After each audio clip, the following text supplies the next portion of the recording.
que el agrónomo tiene que tener panza porque dicen que agrónomo, ¿cómo es? Agrónomo que no toma tierra que no produce. Es un dicho, entonces el mae tiene que ser birrero.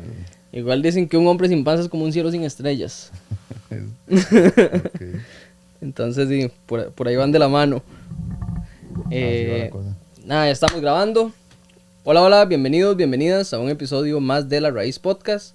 Yo soy Don Chaco, es un gusto estar acá. Antes de empezar con el invitado de hoy, recuerden darle like, suscribirse, compartir. Eso nos ayuda un montón y ayuda a que el proyecto pueda seguir creciendo y seguirse dando. Hoy vamos a salirnos un poquitico del tema del arte, aunque yo considero que la agricultura es también un arte.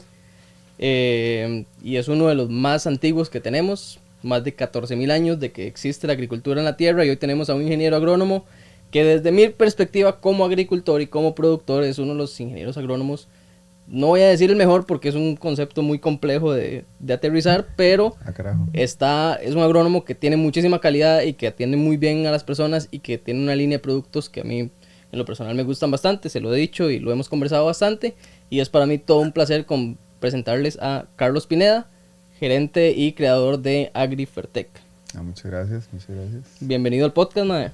Gracias. Normalmente trabajamos con artistas, digamos, pero siempre me gusta meter ahí uno que otro empresario o gente que hace como cosas interesantes de por acá. Y no sé qué opina usted de que también la agricultura es un arte. Para mí No, claro hay sí. todo un montón de arte. Definitivamente. Hay que ver la diversidad de cosas que se pueden hacer con agricultura, ¿verdad? Y cómo la gente ¿cómo se llama? Le da su toque especial a cada finca, a cada proyecto, y entonces yo creo que el arte viene por ahí, ¿verdad? De darle un toque personal, un toque ¿cómo se llama? De diseño, porque hay que ver los diseños en las fincas diferentes, cómo la gente crea cosas, ¿verdad? A partir de una ciencia que es la agricultura. Incluso hay que ver lo lindo que se ve, por ejemplo, un cultivo cuando, por ejemplo, de árboles, como, qué sé yo, un durazno o el café, cuando están bien floreados o con buena cosecha, es una obra de arte esa vara. Definitivamente. Es increíble. Las escenas que da la agricultura son geniales. Sí, son geniales. Lo siento mucho por las personas que no tienen el placer de cultivar. Sí. Definitivamente. Ma, Carlos, hay una pregunta que le hago a todos los invitados, y es: ¿qué hacía Carlos a los 6, 7, 8 años? ¿Dónde creció? ¿Cuál era ese contexto? ¿Con qué le gustaba entretenerse? ¿Con qué se divertía? Bueno, vamos a ver. Bueno, como todo chiquillo, jugábamos con tierra, comíamos abejones, dijo. Chiquillo de aquella época, ¿verdad? Sí, porque sí. Los de ahora ya no. Sí, ya eso no comen tierra. Bueno, no, en realidad yo soy de San Vito, ¿verdad? De San Vito. De un lugar que se llama San Joaquín, cerca del campo de aterrizaje.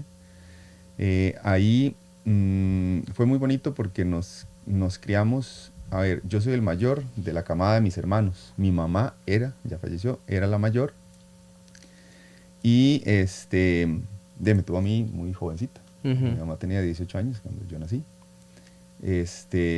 Pero mi abuela tuvo sus hijos, después de mi mamá, tuvo ahí un lapso de tiempo muy largo que no tuvo más hijos, y después tuvo los hijos. Entonces, por ejemplo, yo soy mayor que mi tío menor. Oh, qué loco. Ajá. Somos casi de la edad. Entonces éramos una sola camada, porque entre un tío que se llama Luis y yo hay 6 años de diferencia, ¿verdad? Entonces, y ahí había gente de su edad, me imagino. Digamos. Sí, estaba mi tío, luego seguía una tía, otro tío y el menor, que es el menor que es menor que yo. Entonces éramos una sola gallada, ¿verdad? Entonces fue muy bonito, fue en realidad una infancia muy... ¿Y cómo era esa relación con sus tíos, ma? Era como hermanos, casi. Nunca en la vida les he dicho tíos. Para mí es rarísimo incluso llamarles tíos. O sea, conversando con vos, decirles tíos, para mí no calza, ¿verdad? No, porque siempre fuimos como hermanos, ¿verdad? Entonces, sí. A mí me pasa la inversa con unos primos, que son muchísimo mayores que yo, digamos, y yo no los veo, sé que obviamente son primos, digamos, pero no puedo verlos como en esa relación de los primos de mi edad. Porque desde que yo era un carajillo ya los más están rocos.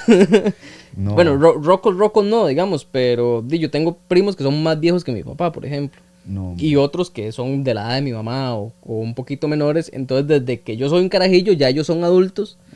y no puedo verlos como un primo, digamos, como veo a mis otros primos de veintitantos con los que jugué o con los que uno comparte un montón de cosas y entiendo como esa relación de que uno sabe que ese es el parentesco, pero que no puede verlo como tal. Sí, sí, es vacilón porque ahora, por ejemplo, bueno, ya está la siguiente camada. Después de que éramos una camada que vivíamos todos en la misma propiedad, era una propiedad grande de mi abuela, que ahora está segmentada en cada uno tiene su lote, ajá, entonces de los tíos, ¿verdad? Entonces ahí vivíamos todos. Y ahora, por ejemplo, la siguiente camada son mis primos, ¿verdad? De la edad de mi hija. Ajá. Entonces, mi hija les dice primos. Claro. Pero en realidad son mis primos, no los de ella, ¿verdad? Mis primos hermanos son. Son primos hermanos, primos segundos de ella. Sí, serían primos segundos de ella. Es correcto. Sí, interesante cómo se conformaron esas familias. Y son un montón, me imagino. Ah, sí, son varios. Sí, algo que ya por cierto, les cuadra muchísimo la música. Sí. Sí, ellos tocan varios instrumentos. Okay. Tienen un grupito muy interesante ahí para en algún momento, de pronto sería interesante que los escuches. De fijo, incluso si vienen por acá por Pérez, que avisen y los invitamos a una entrevista. Genial, también. Sería. Y si no tienen dónde grabar y quieren grabar su música, Sanador Estudio es el lugar. Para grabar instrumentos y lo que es música acústica hecha con instrumentos, este es el mejor lugar en todo Pérez Celedón. Y casi me atrevo a darlo psiconada de que en toda la zona sur, digamos. Pero aquí lo pueden hacer. Buen trato, muchísima calidad y es uno de los patrocinadores del podcast también. Genial. Mae, y en esta finca, además de que vivían todos ahí, había agricultura. Sí, bueno, yo casi no recuerdo, pero mi abuelo, que es el esposo de mi abuela, en realidad no es mi abuelo porque fue el padrastro de mi mamá. Ya. Pero toda la vida lo vimos como el abuelo de nosotros. Él en algún momento tuvo lechería y luego café, ¿verdad? Entonces ahí siempre estuvimos vinculados a la agricultura, de alguna forma. Ma, ¿y en qué momento decides, vos sos agrónomo de formación, graduado de la ERT? De la ERT, correcto. Ma, ¿en qué momento decides que eso es lo que te gusta y que eso es lo que quieres dedicar la vida? Vean, fue algo muy vacilón porque, bueno, mi papá trabajó mi papá trabajaba dando asesoramiento, ¿verdad? A agricultores por medio de una casa comercial, digamos. Okay. Entonces él siempre estuvo vinculado al tema agrícola de toda la vida, desde que era jovencillo. Empezó a trabajar en almacenes de insumos y entonces después lo mandaban al campo. Me acuerdo que le iba en moto, a veces me llevaba a mi carajillo en moto a ver los cultivos y a ver tomate, que fue la pasión de él toda la vida. Pero yo siempre tenía la idea, tal vez por un tema de no sé, como que a uno le meten en la cabeza tal vez, de que los doctores, de que la carrera de medicina es lo más cool que hay, bueno, no sé, entonces y que se gana más plata y la carajada. Entonces yo siempre pensé en agricultura, yo siempre pensé en medicina. Okay. Entonces, yo de chamaco también.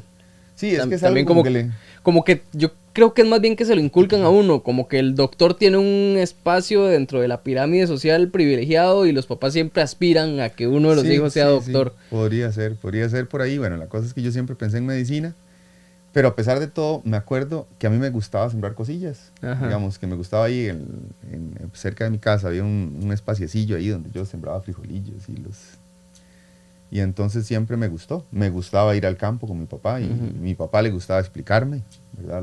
Las cosas que nos encontrábamos por ahí en las fincas donde íbamos. Y a ver, yo hice el examen de admisión de la UCR pensando en medicina. Okay. De hecho, me dio muy buena nota, podía perfectamente aspirar, pero como yo era ya de San Vito, la estrategia de mi mamá fue no se vaya, quédese aquí, haga las generales en la UNED y el otro año vamos a ver. Entonces, en ese año, posterior a que yo me gradué del colegio,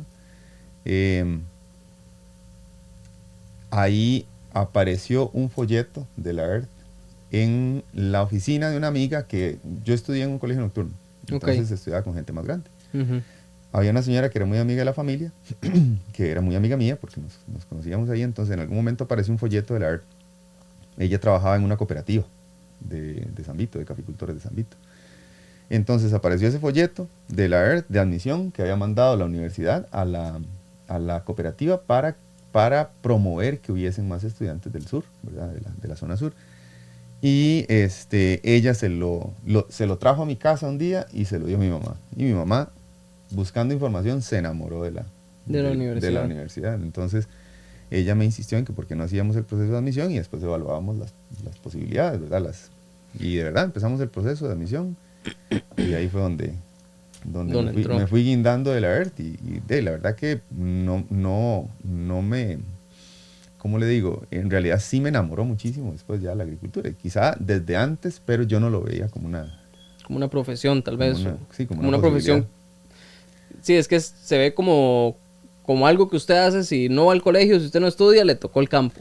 Sí, siempre es como, esa ha sido como la forma en la que le venden al joven la agricultura, como casi un castigo, ¿verdad? Sí. Por no estudiar. Sí, cosa que está en realidad muy mal. Está muy erróneo, obviamente, sí.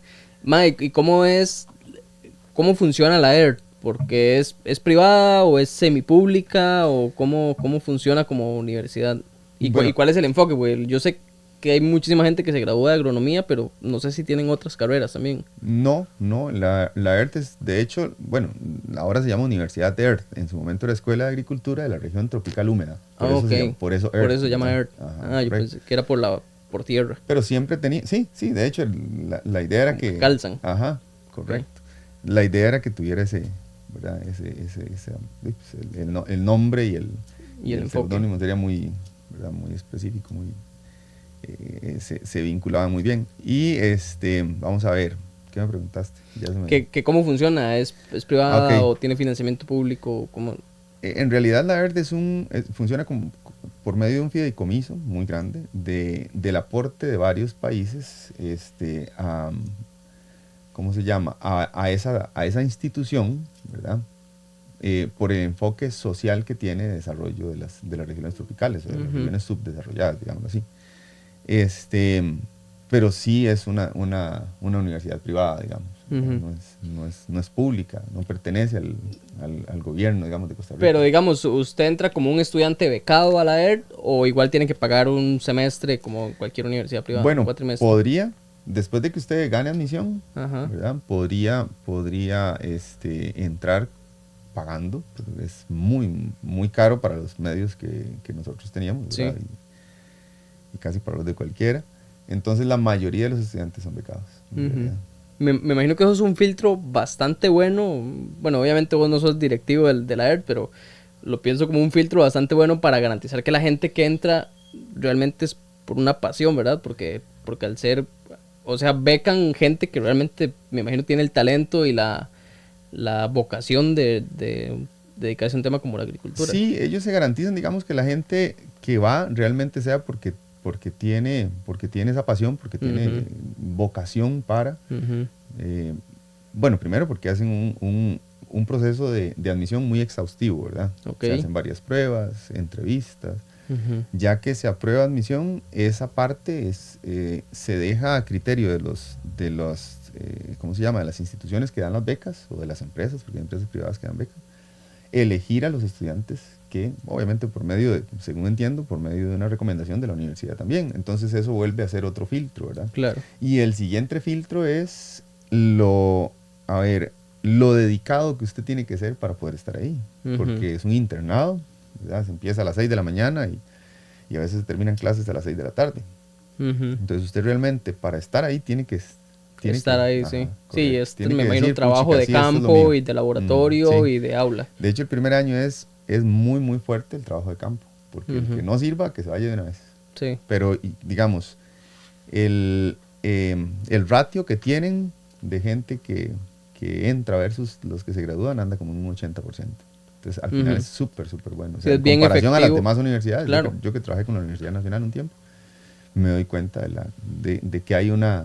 ¿Cómo se llama? Una deserción altísima. Una deserción mucho más alta. Sí, y muchos salimos de ahí, digamos, y terminamos un poco a veces hasta asqueados de la misma universidad y muchos decidimos no ejercer, digamos.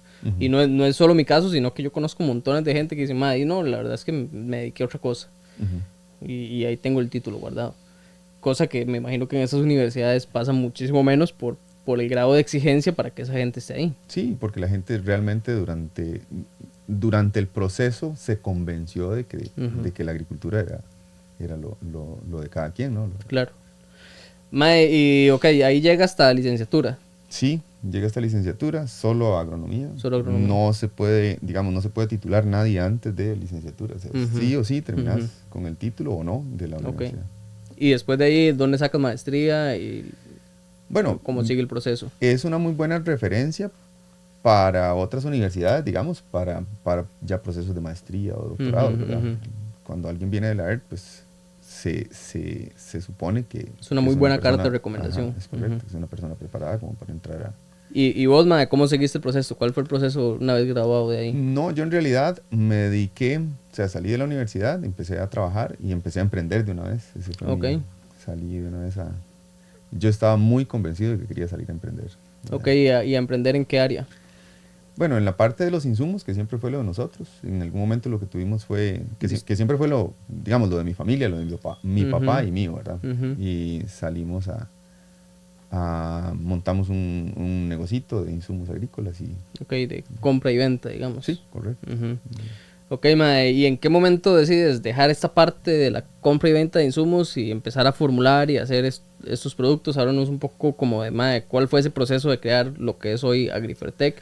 Y de esa filosofía también que creo que tenés, mae, de trabajar de la mano con el productor, digamos, que es algo que lo hablábamos el otro día mientras nos tomamos un café, que se critica mucho del ingeniero agrónomo que llega nada más a vender productos que a veces no se sabe si sirven, que a veces son una cagada en las fincas y quiebran a productores, o que a veces lo hacen solo por el dinero o porque la empresa les exige márgenes de venta y todo esto. ¿Cómo creas vos esta idea de crear los productos de Agrifertec y cómo llegas a esta filosofía de trabajar de la mano con el productor de una forma un tanto diferente? Bueno, esa experiencia para mí, que fue tener los negocios en San Vito, los almacenes, pues me dejó muchas cosas, ¿verdad? En agricultura hay muchísimas líneas de productos. Yo ahí hice un proceso de filtrado y nosotros teníamos como las que considerábamos que eran las mejores. Siempre me gustó, quizá eso me lo inculcó mi papá, de tener las mejores herramientas. O sea, de no recomendar algo si yo no tenía la certeza de que fuera el producto que mejor funcionaba, ¿verdad? Que mejor rendimiento iba a dejarle al productor, ¿verdad? Entonces, siempre nos casamos con los mejores productos. De hecho, de eso nos jactábamos. Quizá no eran de hecho que no eran los más baratos, pero sí eran con los que usted sabía que iba a tener una mejor, una mejor reacción el cultivo cuando se los recomendara, cuando se los tratara con esos productos. Y pues siempre me gustó al entender que esta línea era mejor que otra, ¿verdad? Por ejemplo, al tener ese criterio, entonces siempre me gustó el conocer qué era lo que le hacía diferente, o sea, cómo es que esta línea funciona mejor que cómo es que este producto, llámese un calcio, me soluciona mejor o con una sola aplicación, mientras que el otro no, ¿verdad? Entonces me interesó muchísimo la química y empecé a meterme a aprender de química y aprender de la fisiología y nutrición de plantas. Siempre fue lo mío, más que la parte de fitoprotección, por ejemplo. Desde la universidad. Siempre me gustó la parte de fisiología y nutrición. Eso fue como los procesos fisiológicos, cómo eso intervenía, por ejemplo, en el tema de que la planta, su sistema inmunológico, digámoslo así, estuviera fuerte y la planta pudiera resistir embates, por ejemplo, de patógenos que en otras condiciones no los resistiría, ¿verdad? O que iban a causarle un impacto muchísimo mayor. Entonces, para mí, ir conociendo, ¿verdad? Me fue dando la idea de que la fisiología, o sea, más bien que la nutrición de las plantas era todo, ¿verdad? Si la planta está bien nutrida, igual que nosotros, sí. igual que las personas, que un animal, cualquier organismo, si está bien, ¿verdad? Si nutricionalmente está bien y si fisiológicamente está funcionando todo correctamente, es mucho más fácil que soporte un embate de un patógeno, de una plaga o por ejemplo, condiciones de estrés, ¿verdad? Entonces, sí, un poco como la frase esta que dicen de que somos lo que comemos, pero aplicado a las plantas, digamos. Correcto. Bueno, a mí me acuerdo tal vez tal vez ahora ya voy conociendo un poco más de cosas, ¿verdad? Y entonces tal vez no lo describe, pero un dicho que a mí me caló muchísimo en esto, que alguien usó en algún momento en una charla que estuve, y me encantó. Y para mí lo describía todo, ¿verdad? Hablando del tema de la relación entre la nutrición de las plantas y cómo ellas soportan, ¿verdad? El tema del fitosanitario, digamos, o el tema de plagas y enfermedades, que es al perro flaco se le pegan las pulgas.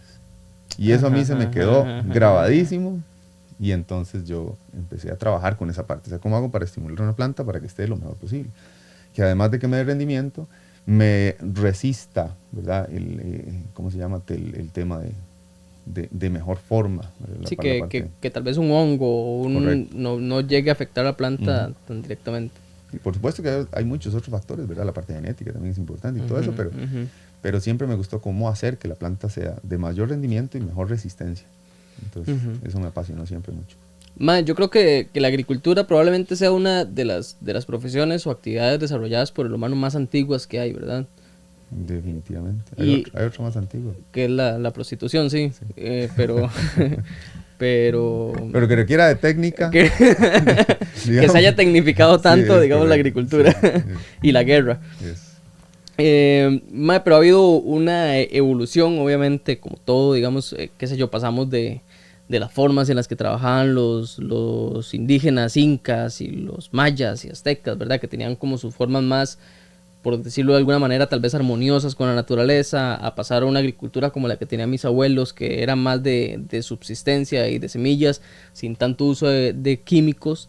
Y hoy tenemos una agricultura que muchas veces sin la presencia de químicos no subsiste, ¿verdad? En muchos casos hay agricultores que han logrado tener un ecosistema sano donde puedan producir con una carga química más baja.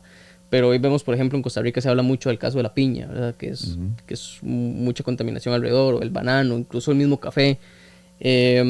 ¿Hacia dónde crees que se mueve la agricultura a futuro, digamos, con todo este tema de que primero estamos ante una crisis climática, digamos, que es innegable y que se viene?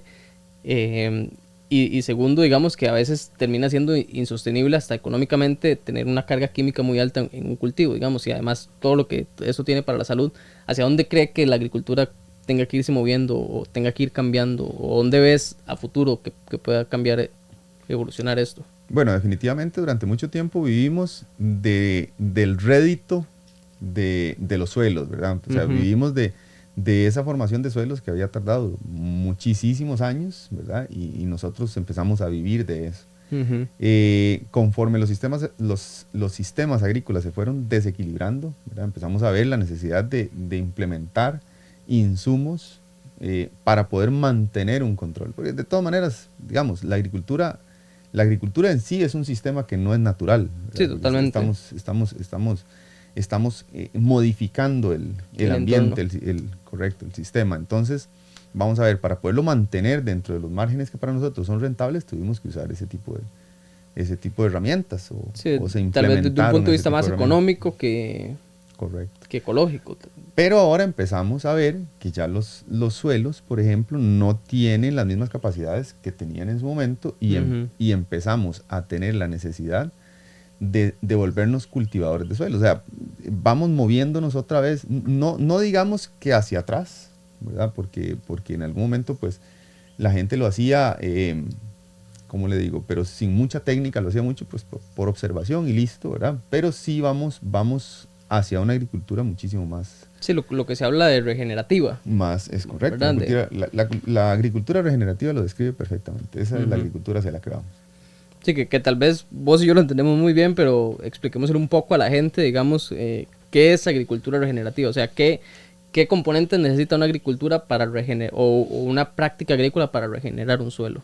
Ok, de hecho la parábola lo describe, ¿verdad? Regenerativo es que volvamos a regenerar ese ambiente, ese suelo, ¿verdad? Esas condiciones donde la planta se desarrolla adecuadamente, donde el individuo, ¿cómo se llama? Se mantiene en un equilibrio con la microbiología del suelo y no hay un ataque de la microbiología hacia hacia la planta, ¿verdad? Que le produzca pues una merma en el rendimiento del Sí, agricultor. porque si bien es cierto, digamos, por ejemplo, los abonos químicos granulados que uno tira al suelo, lo explico como para la gente que no lo sabe, digamos. Cada vez que usted tira un abono químico, este abono químico trae una serie de componentes que acidifican el suelo y sí, le dan los nutrientes a la planta que necesita, pero también dañan el suelo en el que están entrando, ¿verdad? Muchas veces, qué sé yo, incluso las herbicidas que se usa para control de malezas y todo esto, dañan los suelos y empiezan a matar todo lo que existe debajo de la tierra, que hay todo un submundo ahí que la gente normalmente no sabe que existe, ¿verdad? Toda la vida microbiana que habla usted. Vamos a ver, ¿cómo funcionarían esos abonos en una agricultura regenerativa? ¿Tienen un lugar o más bien se habla de sustituir, qué sé yo, un abono por un microorganismo que haga un papel o un papel similar, o cómo funciona esto? Vamos a ver, los abonos pues sí van a seguir siendo importantes para mí. La fertilización va a seguir siendo una herramienta. Acuérdese que los rendimientos que nosotros tenemos en los cultivos hoy no son ni parecidos a los que había en toneladas por hectárea hace 50 años, ¿verdad? Sí. O hace más. Eso hace que la planta por genética sea mucho más exigente, por lo que va a requerir que nosotros aportemos siempre nutrientes. Ahora, si nosotros vamos a mantener un suelo muchísimo más equilibrado, por ejemplo, en la parte microbiológica, con niveles de materia orgánica mucho más altos, por ejemplo, ¿verdad? La fertilización va a empezar a ser una fertilización más responsable, donde vamos a aportar, ¿verdad? En el momento y la cantidad exacta, lo que la planta necesita, con la idea de no provocar, por ejemplo, en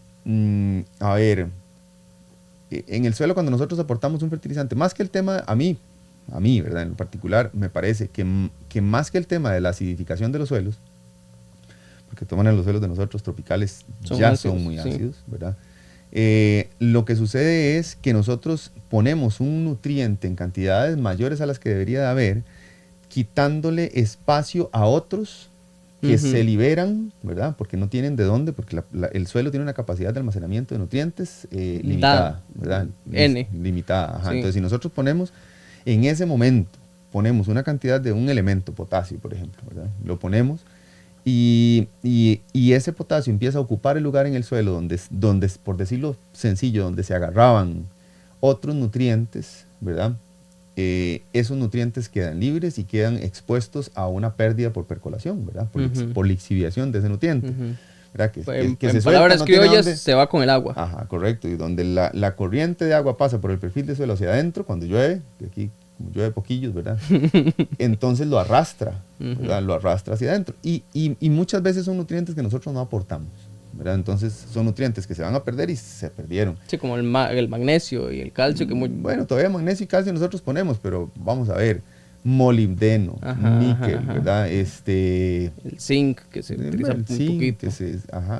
Pero hay muchos nutrientes, ¿verdad? Que se pierden y nosotros prácticamente nunca los aportamos. Entonces, el suelo se va desequilibrando mineralmente, ¿verdad? Y eso hace que las plantas se vuelvan susceptibles a enfermedades o que sus procesos fisiológicos no se puedan ver completos porque faltan algunos nutrientes que la planta requería, ¿verdad? Aunque en pequeñas trazas, pequeñas cantidades, porque nosotros ponemos los más grandes, ¿verdad? Pero la planta necesita muchos elementos. Sí, que hay tres, por lo que entiendo, hay como 3 órdenes de nutrientes, ¿verdad? Los primarios, nitrógeno, fósforo y potasio, y secundarios y... Sí, pero se habla, por ejemplo, de 16 elementos en el mejor de los casos que nosotros aportamos, pero la planta necesita 50 y pico de elementos. Okay. Entonces, esos otros elementos que de pronto la planta o alguna especie requería para algún proceso fisiológico ya no se va a cumplir a cabalidad. Entonces, la planta se vuelve susceptible, o si bien es cierto, ya lo puede sustituir, porque de pronto hay nutrientes que pueden hacer la función, otro mineral que puede hacer la función, pero entra en un estrés debido a que ese nutriente faltaba, ¿verdad? Entonces, porque no completó la ruta metabólica de alguna proteína, de alguna enzima que ocupaba, etc. Entonces, ¿y cómo podemos darle al suelo esto? ¿Eso es lo que busca la agricultura regenerativa, que el mismo suelo los produzca? ¿O hoy la tecnología nos permite tener un abono que traiga esas proteínas o esas enzimas o un foliar? ¿O cuál es el camino tal vez más óptimo para que eso siga manteniéndose en el suelo y no se pierda? Bueno, en el suelo probablemente haya, solamente que no esté disponible para la planta ese nutriente que se pierde por percolación, pero dentro de alguna partícula del suelo probablemente esté. Entonces, la actividad microbiológica es muy importante, la microbiología. ¿Por qué? Porque los microorganismos del suelo rompen esas partículas para extraer los nutrientes, o llegan incluso donde la raíz no logra llegar y extrae esos nutrientes y logra darle a la planta ese nutriente que hace falta. Remineralizar los suelos, por ejemplo, usando harinas de rocas es muy importante. Es una de las formas en las que se pueden aportar esos minerales chiquiticos, por decirlo de esa manera. ¿Qué más? Y a veces, por ejemplo, son cantidades tan pequeñas las que se necesitan que aportarlos vía foliar es una alternativa. Pero usted teniendo un suelo con buena microbiología y con buena materia orgánica, ¿verdad? La materia orgánica, ¿por qué? Primero porque para sostener los nutrientes, la partícula de materia orgánica tiene 7 veces la capacidad de una partícula de arcilla. Entonces es muchísimo más eficaz. Y después porque es donde los microorganismos van a estar cómodos y van a poder desarrollarse y cumplir todas las funciones que le aporta, ¿verdad?, la microbiología a la planta, porque son muchísimas. Mae, ahora que dijo materia orgánica, me hizo pensar en otro tema que tiene que ver con la agricultura, que yo siempre he criticado mucho, digamos, y es el que muchas veces los agricultores, yo lo veo a veces por un tema estético, quieren que el cultivo se vea la planta sola y el suelo negro, ¿verdad? Pero, y lo hacen a veces a punta de herbicida o pasando la guaraña cada 8 días para que apenas está naciendo la hierba, pum, se la vuelan. Incluso le pusieron el nombre, creo yo que está mal puesto, de maleza a las plantas que nacen que no son del cultivo. Hay un cambio en la idea de cómo se manejan estas hierbas que nacen y qué tan vitales son. Yo, por ejemplo, en mi finca chapeamos muy poco, porque cada vez que se chapea la cantidad de materia orgánica que hay es riquísima, ¿verdad? Y eso influye en que no se nos acidifique tanto el suelo y que hay que nutrir incluso mucho menos de lo que se debería hacer si el cultivo estuviera pelado. Pero siento como que a veces somos nosotros contra el mundo. por una vara incluso hasta más ideológica, digamos, pero ¿qué tanto esta perspectiva ha ido cambiando en las prácticas agrícolas? No, sí, mucho. De hecho, ya se están, en café, hablando de café, ya se están usando lo que nadie quería antes en café, por ejemplo, que eran plantas gramíneas, ¿verdad? Porque son muy duras, porque es una maleza, los pastos, por decirlo porque son no malezas de hoja ancha, sino el pasto tiene la particularidad de que es muy duro de chapia, digamos, ¿verdad? Ajá, correcto. Entonces ya se está implementando especies de pastos que no corren, sino que simplemente son de crecimiento hacia arriba, ¿verdad? Como cobertura, ¿verdad?, en los suelos y como aporte de materia orgánica. Entonces eso es bien interesante. Lo siembran sobre sobre el callejón la entrecalle en el café, ¿verdad? Lo siembran ahí. Usted sabe que solamente mientras lo chapea antes de la floración, pues no va a haber ninguna. ¿Y los montes de hoja ancha nativos? Sí, pues también lo que le ponía como ejemplo porque es más tecnificado, para que veas cómo la gente está pensando diferente ahora. Si antes usted no podía ver ¿cómo se llama? Una poácea, una gramínea en el cultivo y de una vez iba con el glifosato, ahora más bien se están usando ¿cómo se llama? Se está usando sembrarlas para cubrir el suelo en la entrecalle. Sí, porque hace poco escuchaba una bióloga, no recuerdo si era de la Universidad Nacional o de la UCR, que decía que incluso las plantas nativas y las plantas rastreras de suelo son muchísimo más efectivas para prevenir la erosión que incluso los mismos árboles o plantas más grandes. Por la densidad de raíz y por la densidad de la cobertura sobre el suelo que dan, ¿verdad? Porque ellos donde encuentren espacio, ellos van a crecer y van a crecer hacia los espacios vacíos. Porque en la agricultura no se permite, en la naturaleza no se permiten los espacios vacíos. Si usted es un espacio vacío, algo lo tiene que ocupar, es correcto. Sí, y es mejor que sea una raíz que un patógeno. Sí, y es vacilón, porque sucede tanto en la parte sobre el suelo, ¿verdad? Como dentro del suelo, ¿verdad? La parte de la microbiología igual. Mucha gente a veces decía que raro, si yo aplico un desinfectante de suelo, ¿verdad? Y lo primero que sale ahí cuando la planta de tomate va creciendo es un problema de malla bacteriana, ¿verdad? Claro. De Ralstonia. ¿Por qué si yo apliqué un desinfectante? Porque quitó Porque justamente el lo que equilibrio. hizo fue vaciar el suelo y algo lo tenía que ocupar. ¿Y qué es lo más fácil que lo ocupe? Lo que encuentre comida en el tomate, o sea, lo que encuentre que el tomate es su comida. Entonces, obviamente eso es lo que primero se reproduce. Hay un tema que últimamente se ha convertido muy como tendencioso y polémico, y es el tema del cambio climático, ¿verdad? Que hay quienes afirman que es la amenaza más grande y que es culpa del ser humano, y hay quienes dicen también que gran parte del cambio climático o de la crisis climática que hoy tenemos se debe a la agricultura. O sea, y han habido discursos políticos de incluso empresas o gente al grande, digamos, que quiere echarle la culpa a la agricultura de un problema que es muchísimo más grande, digamos. ¿Cuál es tu perspectiva respecto a estas varas que dicen, no, que es que las vacas, los peos de las vacas son el causante del cambio climático, o los pesticidas, o todo esto que venimos hablando, digamos que ese es el culpable del cambio climático? ¿Cuál es tu perspectiva y cómo lo ves vos? Bueno, yo creo que definitivamente la agricultura es una necesidad. Obviamente, es la comida. O sea, eso no lo podemos, dejar de hacer. O sea, no podemos dejar de hacer agricultura. Pues, en parte, sí estoy seguro, digamos, que la agricultura pudo haber aportado al cambio climático, ¿verdad? Definitivamente, aunque no es para mí la mayoría.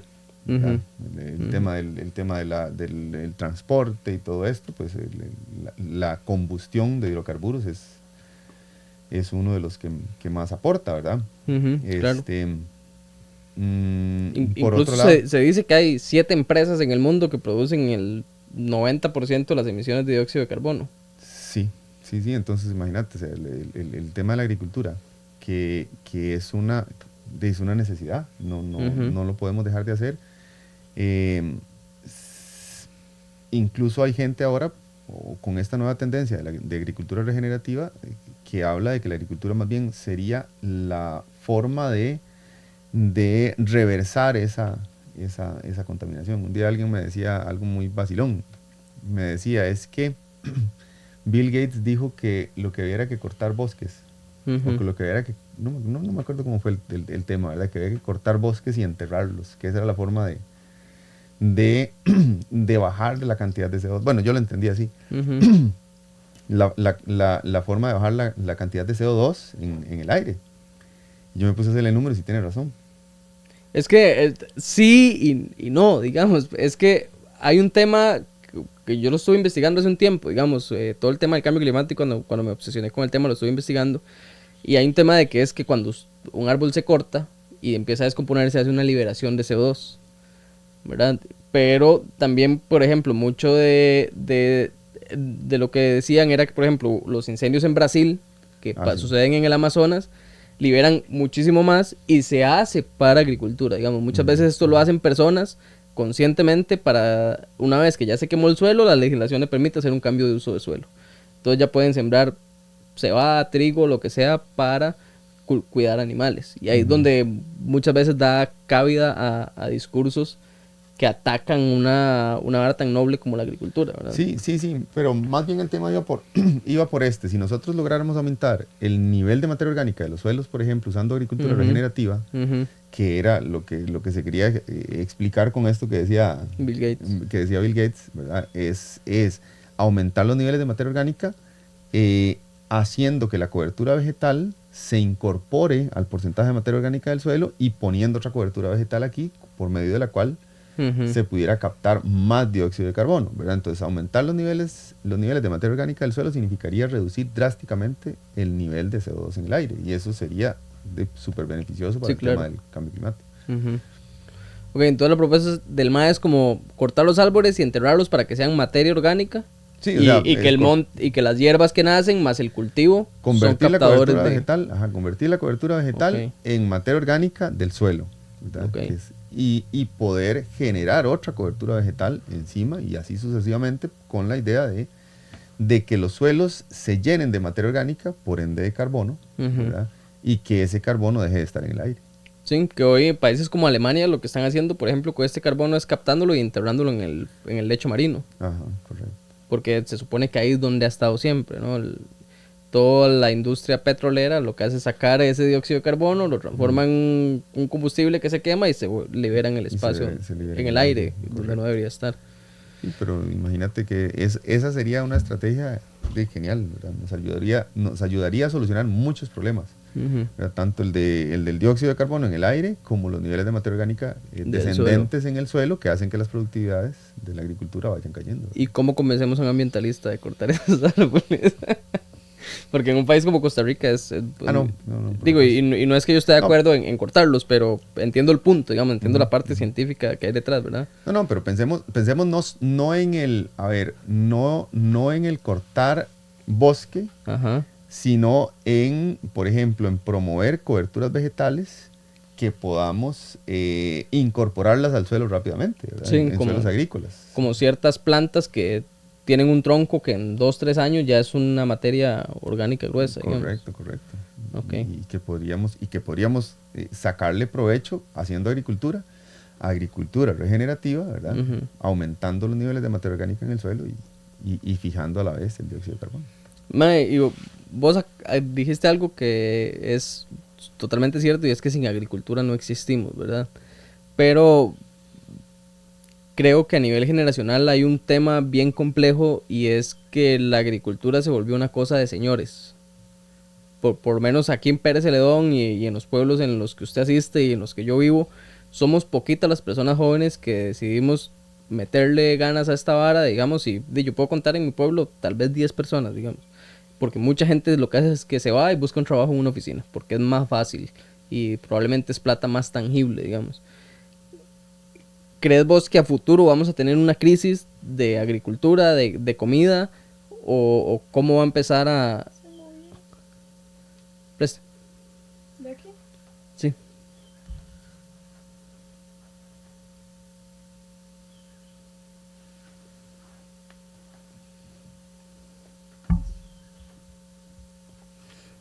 Que yo creo que vamos a eventualmente tener una crisis porque hay una frase que usa un querido amigo experto en agricultura orgánica que es que tenemos una agricultura sin herederos. ¿Cómo ves vos? ¿Crees que es tal cual así como yo lo veo o hay algún cambio de paradigma que se venga o va a venir la inteligencia artificial a solucionarnos esos problemas o qué va a pasar con la agricultura a futuro? Bueno, ese es un tema súper complejo, ¿verdad? Se están dando casos, ¿verdad? De gente que ha logrado proyectos bonitos, muy interesantes y exitosos que incorporan a sus hijos dentro del proyecto y ellos lo asumen de la mejor forma y entonces ya son nuevos agricultores, ¿verdad? Claro, ahí pueden ver el episodio número 8 que sale Johnny hablando del proyecto Corazón de Jesús, que es uno de estos proyectos que vos decís. Correcto, Johnny es un ejemplo muy interesante. Hay que ver los chiquillos de Johnny cómo trabajan de fuerte. De hecho, el episodio es con Johnny, el hijo, digamos, con Johnny Antonio. Bueno. Sí. Sí. Genial, sí, ese es un muy buen ejemplo. Ahora, vamos a ver, ¿qué es lo que yo he podido notar? Que donde los proyectos agrícolas se vuelven exitosos, los hijos lo asumen de la mejor forma. Entonces, por ejemplo, es muy común que suceda en microbeneficios, ¿verdad? Ajá, en el café. En el café, ¿verdad? Cuando la gente empieza a industrializar, digamos así, y a coger las riendas de la comercialización de su café, ¿verdad? Les empieza a ir mejor, empiezan a apasionarse por el proyecto y los chiquillos empiezan a asumir las responsabilidades y usted ve que lo siguen. Conozco muchos casos en la zona de Los Santos, por ejemplo, en San Vito también.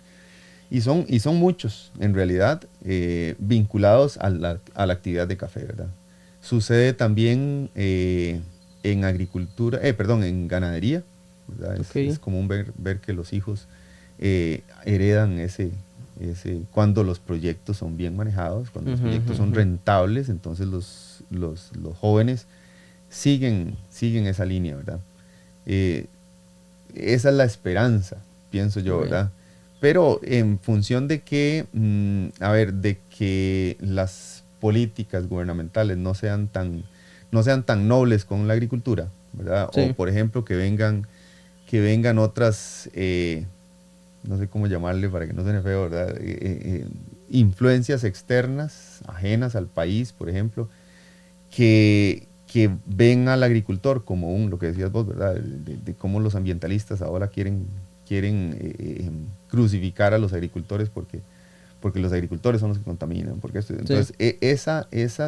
Esas ideologías, estas ideas que vienen de afuera muchas veces, pues terminan causando daño, ¿verdad? En ese cambio generacional que es importantísimo, ¿verdad? Porque entonces alguien que fue y estudió y le contaron que la agricultura aquí y allá, pues ya le quedó un chip aquí de que, puchica, no, yo no puedo ser agricultor porque yo soy el que estoy dañando el planeta si soy agricultor. Sí, o porque ¿verdad? yo porque voy a ser agricultor si tengo un título universitario. Bueno, ese es otra. Que a veces esa es la idea que venden. Aunque bueno, según se mueven los mercados y todo, pues la agricultura va a tener un gran auge, porque... Y ahí es donde yo creo que los proyectos van a empezar a ser exitosos y a llamar la atención de la gente joven. Porque la agricultura cada vez está requiriendo que haya más técnica. O sea, no una agricultura tan, digámoslo así, tan artesanal, ¿verdad? Sí. Sino cada vez más técnica. Los mercados son cada día más exigentes, te exigen más calidad. Ahora resulta que la gente se fija hasta en qué me aporta lo que yo estoy consumiendo. Sí, la cantidad de proteínas, carbohidratos, vitaminas, antioxidantes, todo eso. Es correcto. Entonces, eso hace que que el mercado ejerza una presión adicional sobre la gente que está, y también pues eso genera nuevas oportunidades, nuevos cultivos, y además pues todo el tema del cambio climático y esta influencia, la influencia que tiene el cambio climático sobre la dinámica de las enfermedades y sobre la degeneración de los suelos y todo eso hace que se requiera de técnica, y yo siento que entre más técnico sea un proyecto, pues tiende a despertar más pasión. Claro, a alguna gente claro. que la tiene, ¿verdad? Entonces, sí. Entonces eso podría ayudar a que la gente joven empiece a verlo como una posibilidad. Que va a ser una zaranda, sí, van a haber muchos que no se van a quedar, pero los que se van a quedar también van a tener una gran oportunidad de crecimiento y de que les vaya bien en la vida, ¿verdad? Sumado a que por otro lado el mercado laboral de muchas carreras viene siendo cada vez más deprimido, ¿verdad? Entonces, sí, totalmente. Entonces pues la gente tiene que buscar en dónde. De hecho, yo en algún momento cuando estaba preocupado por mi futuro, o mucho más preocupado por mi futuro profesional, digamos, me puse a ver dónde en el futuro encajaba lo que yo estudié. Y resulta que no encajaba. O sea, resulta que estudié una carrera que se suponía en aquel momento muy innovadora e importante, que es el tema de los negocios internacionales, ¿verdad? El mercadeo, pero ahora usted encuentra mercadeo, técnicas de marketing hasta en Reels en Instagram, ¿verdad? O sea, entonces perdió como muchísimo valor, al menos para mí, el tener conocimiento sobre mercadeo y sobre negocios, porque ahora cualquier vendedor de lotería le enseña a usted lo que yo sé. Le da una clase. Le da una clase de ventas y de mercadeo. Entonces, sin demeritar a los vendedores de lotería, digamos. Lo que quiero decir es que muchas veces se nos vende esta idea de que un título o una carrera de oficina es el futuro, cuando en realidad, por ejemplo, la agricultura se encuentra dentro de las 7 profesiones más importantes para el futuro. Al lado de otras carreras que usted ni se las imagina, ¿verdad? Correcto. Entonces, ahí fue donde yo dije, no, yo creo que me vine para el lugar correcto, que es a la finca, a aprender. Y vos has visto que a mí me encanta, digamos, el conocer y el aprender de esas partes técnicas, aunque no soy agrónomo, perdón. Me gusta conocerlo porque siento que si no, no me voy a morir de hambre, porque a huevo he notado eso, digamos, que la agricultura tiene que tener cabeza, digamos, tiene que tener técnica y ciencia detrás. Porque sí, es un arte y es preciosa, y yo lo he dicho aquí no sé cuántas veces, que critico mucho a la gente que ve la agricultura como algo espiritual, cuando en realidad es una vara creada por el humano y es yo diría que 90% científica y un 10% de intuición y pasión. Claro. Sí, no, pero yo estoy seguro también que lo que usted estudió le da una perspectiva diferente de lo que está haciendo hoy. Completamente. Entonces al final no es... ¿cómo se llama? No es que perdiste el tiempo estudiando, no es que... No, para nada, sino lo que creo es que no lo voy a ejercer, o no me va a servir mucho ejercerlo cuando hay una inteligencia artificial. Podría ser lo que yo podría estar haciendo en una oficina, es a lo que me refiero, digamos. Pero, a ver, pero la combinación, por ejemplo, de diferentes disciplinas, ¿verdad? Te va a dar un chance, te va a dar ahora, como las posibilidades son infinitas, ¿verdad? Entonces, de hacer negocios y de darle a la agricultura tal toque, ¿verdad? De darle su toque personal. Entonces, es muy probable que en algún momento lo que usted estudió le ayude a darle un enfoque, ¿verdad? Que lo hace diferente a los demás y que logras aprovechar una oportunidad en el mercado, aunque sea en agricultura, pero de otra forma, de no tener ese conocimiento, esa perspectiva que te da el haber estudiado eso. Pues, sí, totalmente. Mae, y hablando de Agrifertec puramente, que es el negocio que creo que ocupa casi el 100% de tu tiempo actualmente, digamos, ¿qué hace Agrifertec y cuál es ese valor agregado que le da Carlos Pineda al productor que adquiere estos productos y servicios? Porque a fin de cuentas brindas un servicio también. Bueno, yo siempre, como le conté desde pequeño, mi papá me llevaba a los cultivos, ¿verdad? Y siempre entendí la importancia de ir a usted al cultivo, empaparse de lo que ese agricultor está haciendo, para poder usted resolver un problema, para poder usted solucionar un problema. Entonces, vamos a ver, por otro lado, me gustaba el tema de los insumos.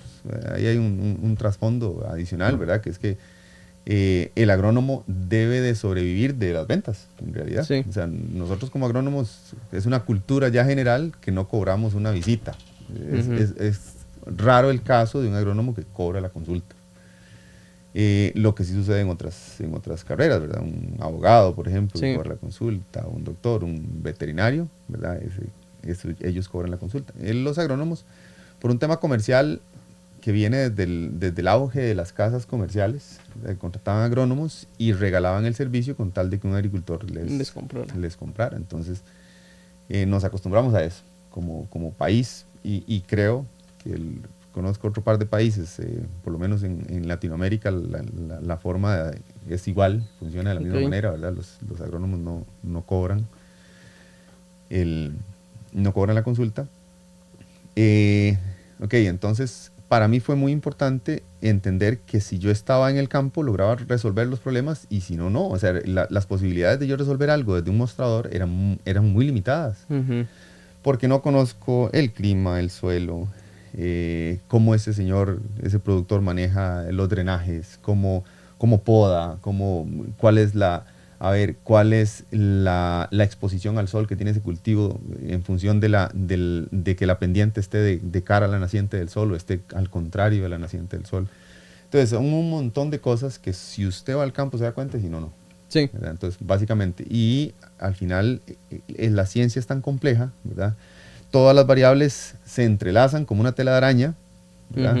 Como una tela de araña, pero, ¿cómo se llama? Y todas afectan, entonces tenés que conocer la mayor cantidad, porque resulta que el problema que usted puede estar teniendo está vinculado a una variable que a veces uno ni sospecha.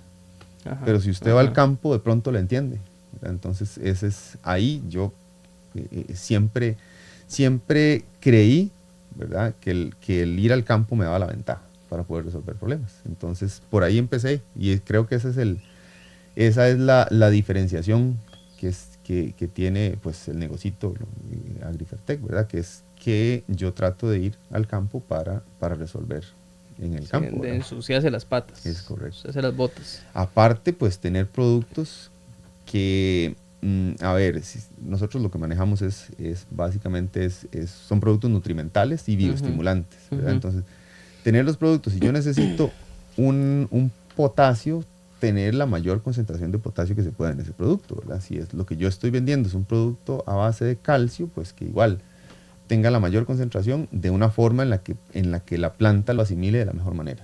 Entonces, claro. Entonces, sí, por ahí... Que sean efectivos. Correcto.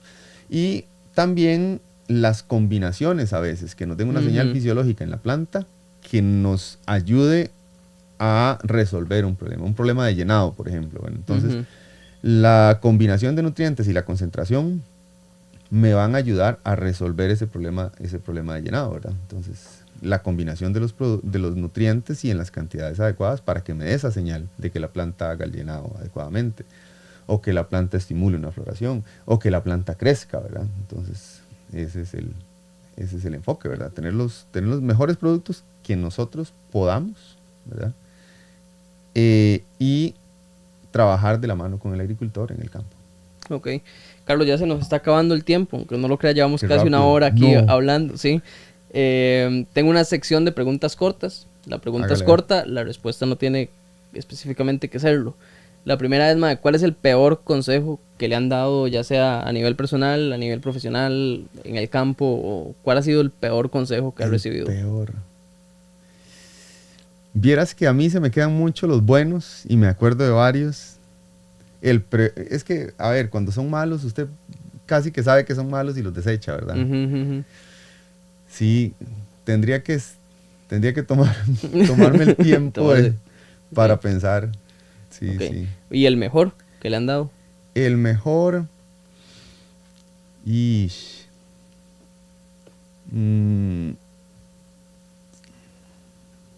Puchica, a ver, ahorita me acuerdo de uno, no sé si sea el mejor, pero por ejemplo en algún momento alguien me decía que las competencias por precio no son necesariamente las buenas siempre, ¿verdad? Ujú. O sea, que la competencia por precio siempre termina dañando Ay. a alguno de los participantes Del mercado. ¿verdad? Ya sea, por ejemplo, vamos a ver, si hay dos oferentes, ¿verdad? Y una persona que es el comprador, ¿verdad? La competencia por precio termina dañando los tres.